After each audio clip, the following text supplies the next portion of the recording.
দলের যারা আমরা নির্বাচনী অক্ষ গঠন করেছি, ঐক্যবদ্ধ বাংলাদেশ, 12টি দলের সম্মানিত কেন্দ্রীয় এবং স্থানীয় নেতৃবৃন্দ, শহীদ পরিবারের গর্বিত সদস্যবৃন্দ, জুলাই যোদ্ধাবৃন্দ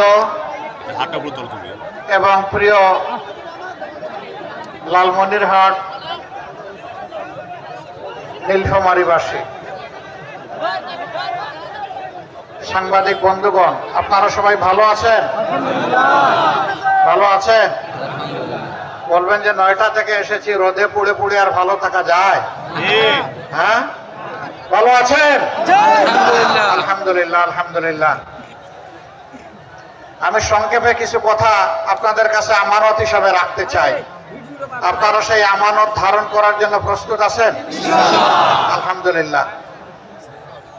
আমি গভীর শ্রদ্ধার সাথে স্মরণ করছি যাদের কারণে, যাদের লড়াই, যাদের জীবনদান আজকে আমাদেরকে এখানে এসে হাজির হওয়ার তৌফিক দিয়েছেন, সেই সমস্ত জুলাই শহীদ এবং যোদ্ধাদের।